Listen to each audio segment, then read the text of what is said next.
welcome.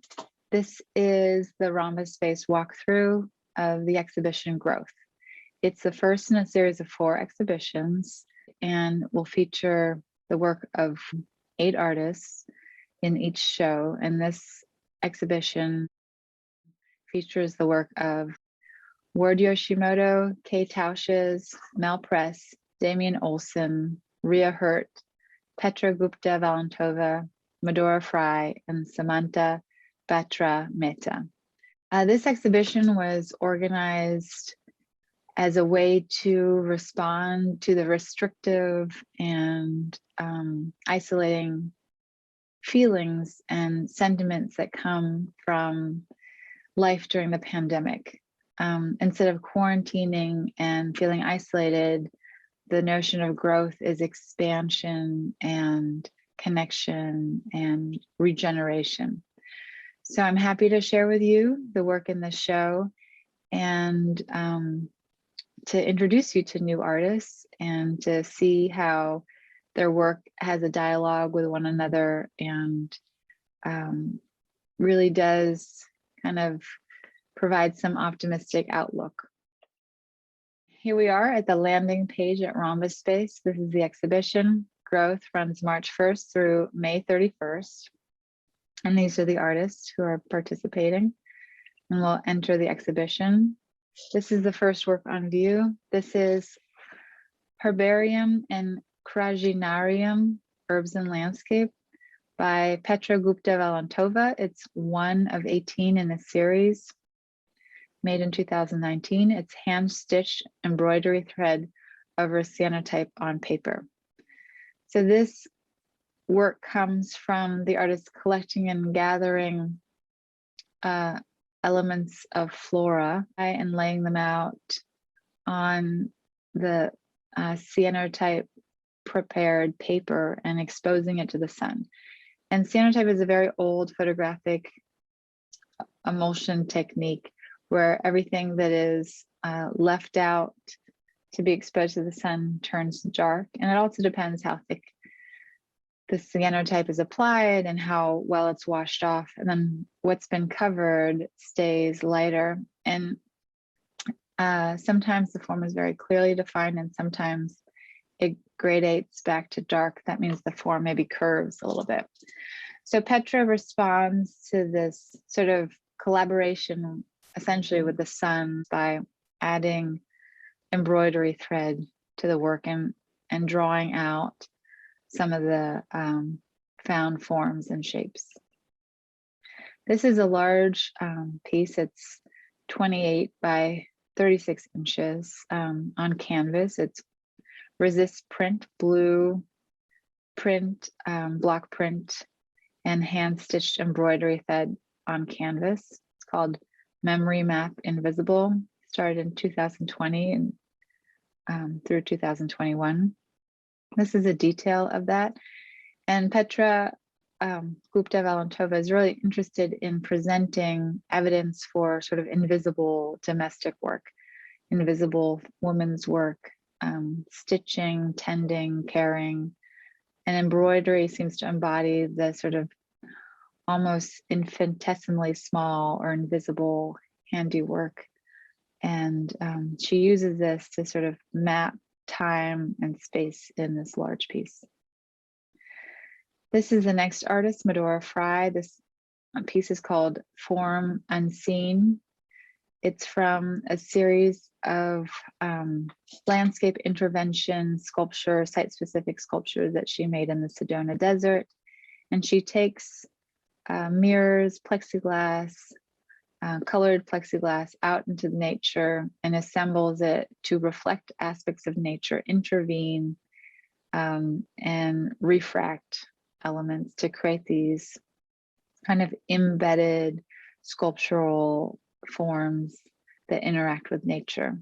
She's motivated in part by the search for the sublime in her work and the search for that kind of wondrous luminosity that we experience in natural spaces. Also sometimes in urban spaces, but the work for the show is based in the outdoor natural spaces. She's also interested in how the female body might be represented directly or indirectly. She has a history with figurative work. And here we can see how that comes through in this photographic tripling of her portrait in this piece. And she presents these hard-edged geometric forms that contrast with the rough earth tone background, but they also provide a space that brings the figure into the landscape and combines the female form with the sort of feminine aspect of nature or the earth. This is a sculpture by Damien Olsen. It's called Creature 6. Damien Olsen lives in Williamsburg, Brooklyn, and he collects elements from walks around and travels in and around the riverbank in Williamsburg, and also from all of the demolition and construction that happens. He's interested in kind of assembling and gathering objects like artifacts and creating his own wondrous artifacts. To me, these feel a little bit like futuristic historical artifacts. Here's another view of that Creature 6. And I find that the paint application, the dry brush, overall patina, the sort of white, off-whitish color really unifies the piece. This is a larger work, a little over 4 feet tall, called Ostrogoth. And it is made of wood that has been cut and altered and distressed, and cement and paint and other found objects. And he definitely is working in a mode of maximalist growth, additive nature. And his background is in dance and music. He also paints and is a photographer. And you can feel the sort of intensity and the depth of material process in his work. Another view. This work is by Samantha Batra Mehta, and she is exploring issues of femininity and identity and also surrealism in the work. And so she is combining different sorts of botanical illustration and sort of geometric etching, visual vocabulary in this work. This is a print on archival paper called Light from Another Sun.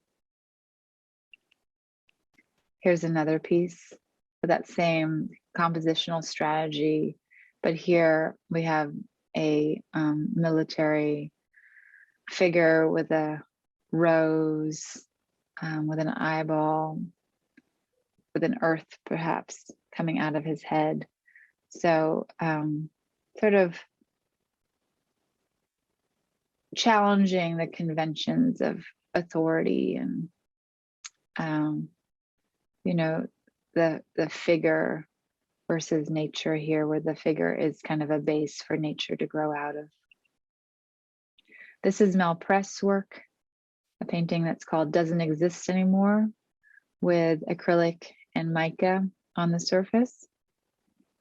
And one thing that's really interesting about Mel's work, she's one of the artists in the show who works fairly non-objectively and really pursues abstraction. And here, instead of the accumulation of you know, physical form and material like we see in Damien Olsen's sculpture, we see a visual vibration of energy and light that happens with the accumulation of those diagonal lines and color. So there's a luminosity and an intangible quality of this optical surface that is a little reminiscent of MaDora Fry's work in the show as well.